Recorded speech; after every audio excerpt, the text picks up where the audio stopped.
فأخذتهم الصيحة مشرقين فجعلنا عاليها سافلها وأمطرنا عليهم حجارة من سجيل. جب ان پر سورج چمک رہا تھا تو ایک زبردست چیخ نے ان کو پکڑ لیا، بس ہم نے ان کی بستیوں کے اوپر کے حصے کو نیچے کا حصہ کر دیا اور ہم نے ان پر کنکر کے سنگریزے برسائے. ناظرین و سامعین، یہ آسان فہم با محاورۃ الجمع. اب انشاءاللہ ہم آپ کی خدمت میں جو تفسیر ہے وہ یہاں پر عرض کریں گے. تفسیر ناظرین جو ہے وہ اگر ہم دیکھیں تو یہاں پر خاص طور پر جو آیت نمبر سورہ حجر کی 72 ہے، ہم اس کی تفسیر آپ کی خدمت میں عرض کر رہے تھے کہ لَعَمْرُكَ إِنَّهُمْ لَفِي سَكْرَتِهِمْ يَعْمَهُونَ، کہ آپ کی زندگی کی قسم کہ وہ اپنی مستی میں مدہوش ہو رہے تھے. اور اس کا جو محمل ہے، اس کا مطلب ہے ناظرین وہ ہم آپ کو کچھ ہم نے بتایا تھا کہ اپنی حضور نبی کریم علیہ السلام کی زندگی کی قسم کھا کر قوم لوط کے متعلق فرمایا کہ وہ اپنی شہوت کی مستی میں مدہوش ہو رہے تھے. لوط علیہ السلام کے سمجھانے اور منع کرنے کے باوجود وہ فرشتے جو کہ حسین و جمیل لڑکوں کی صورت میں آئے تھے ان سے اپنی ہوس کو پورا کرنا چاہ رہے تھے. ان آیات کے سیاق و سباق کے بھی یہی معنی مناسب ہے. دوسرا محمل یہ ہے کہ اللہ تعالیٰ کے یہ ارشاد کفار مکہ کے متعلق ہے جو کفر و شرک کے نشے میں مدہوش تھے اور نبی صلی اللہ علیہ وسلم کی تبلیغ کرنے اور بار بار معجزات دکھانے کے باوجود ہدایت قبول نہیں کر رہے تھے. اس صورت میں یہ سیاق و سباق کے نظم اور ربط سے ایک الگ جملہ معترضہ ہے. کہ دوسرا محمل یہ ہے کہ اللہ تعالیٰ کے یہ ارشاد کفار مکہ کے متعلق ہے اور اس صورت میں یہ سیاق و سباق کے نظم اور ربط سے ایک الگ جملہ معترضہ ہے. بہرحال ہر صورت میں اللہ تعالیٰ نے اس آیت میں نبی صلی اللہ علیہ وسلم کی آیت نمبر 72 سورہ الحجر، اس میں آپ کی زندگی کی قسم کھا کر گویا کہ آپ کو انتہائی تعظیم اور بے حد تکریم عطا فرمائی. پھر ناظرین یہاں پر جو ہے وہ اس میں یہ بھی عرض کروں گا کہ آپ کے علاوہ کسی اور نبی علیہ السلام کی زندگی کی اللہ رب العالمین نے قسم ارشاد نہیں فرمائی. اگر یہ کہا جائے کہ اللہ تعالیٰ نے وَالطُّورِ فرما کر 27ویں پارے میں وَالطُّورِ فرمایا تو طور پہاڑ کی قسم ارشاد فرمائی، لا اقسم بہذا البلد فرما کر شہر مکہ کی قسم ارشاد فرمائی. اور تو اگر رسول اللہ صلی اللہ علیہ وسلم کی حیات کی بھی قسم کھائی ہو تو اس میں آپ کی کیا خصوصیت ہے؟ اس کا جواب یہ ہے کہ ہر چیز کا مقابلہ اس کی جنس کے افراد سے ہوتا ہے. اللہ تعالیٰ نے طور پہاڑ کی قسم کھا کر یہ ظاہر فرمایا کہ پہاڑوں کی جنس میں جو پہاڑ اللہ تعالیٰ کو محبوب ہے وہ کوہ طور ہے. اور شہر مکہ کی قسم کھا کر یہ ظاہر فرمایا کہ شہر تو دنیا میں اور بہت سے ہیں لیکن جو شہر اللہ تعالیٰ کو پیارا ہے وہ شہر مکہ ہے.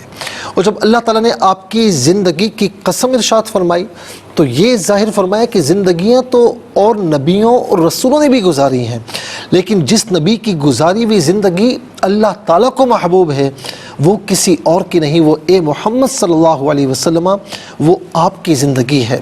اور جس رسول کی گزاری ہوئی زندگی پر اللہ تعالیٰ فخر فرمائے تو وہ اے پیارے رسول وہ تمہاری زندگی ہے. ناظرین و سامعین، اس سے حضور نبی کریم علیہ السلام کی جو خصوصیات ہیں، آپ کا مقام اور مرتبہ ہے، اس سے اندازہ آپ لگا سکتے ہیں. جن خصوصیات کی وجہ سے رسول اللہ صلی اللہ علیہ وسلم کی اللہ تعالیٰ نے زندگی کی قسم ارشاد فرمائی، ناظرین وہ خصوصیات کون کون سی ہیں؟ ظاہر وہ تو بہت سی ہیں لیکن ہم یہاں چند کا ذکر ہم آپ کی خدمت میں کر رہے ہیں. باقی انبیاء علیہ السلام نے اپنی نبوت اور رسالت کو خارجی معجزات سے ثابت کیا. نبی علیہ السلام کو اپنی نبوت اور رسالت کے اثبات کے لیے کسی خارجی دلیل کی احتیاج نہیں تھی.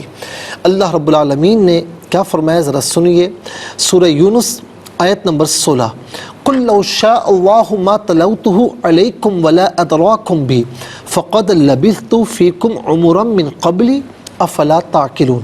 آپ کہیے اگر اللہ چاہتا تو میں تم پر اس قرآن کی تلاوت نہ کرتا اور نہ تم کو اس کی خبر دیتا، سو میں تم میں اس سے پہلے اپنی زندگی کا ایک حصہ گزار چکا ہوں، کیا تم عقل سے کام نہیں لیتے؟ یعنی یہاں تمہاری نبوت کے اس بات کے لیے گویا کہ اللہ رب العالمین فرما رہے محبوب آپ کی نبوت کے اس بات کے لیے ان میں آپ کی گزاری ہوئی زندگی کافی ہے۔ اگر یہ آپ کی زندگی کا احاطہ کر لیں تو جو پاکیزہ زندگی آپ نے گزاری، تو اب ان کو یہ اس بات کا یقین کر لینا چاہیے کہ جو یہ نبی فرما رہے ہیں وہ بالکل سچ ہے اور برحق ہے۔ حضرت خدیجہ رضی اللہ تعالی عنہا آپ کی زوجہ ہیں اور بیوی شوہر کی تمام خوبیوں اور خامیوں سے اور اس کی تمام عظمتوں اور تمام کمزوریوں سے واقف ہوتی ہے۔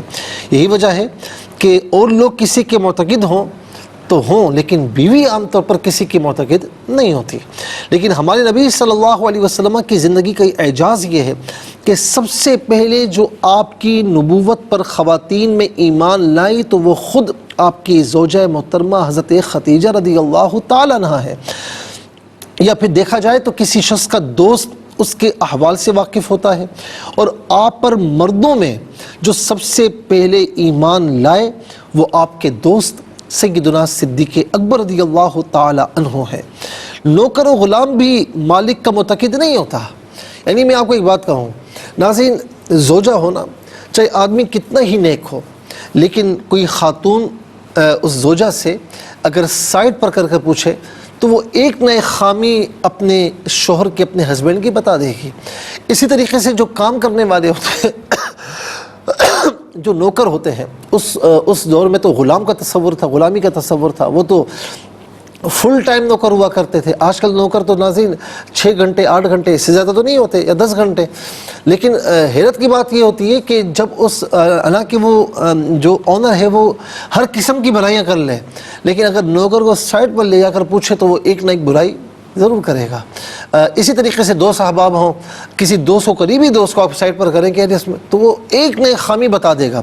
لیکن قربان جائیں کہ جو آپ کے دوست سیدنا صدیق اکبر سب سے پہلے مردوں میں وہ ایمان لائے، آپ کی زوجہ خواتین میں سب سے پہلے وہ ایمان لائیں، اور لڑکوں میں مولا علی المرتضیٰ رضی اللہ تعالیٰ عنہ ایمان لائے، اور نوکر و غلام بھی مالک کا معتقد نہیں ہوتا۔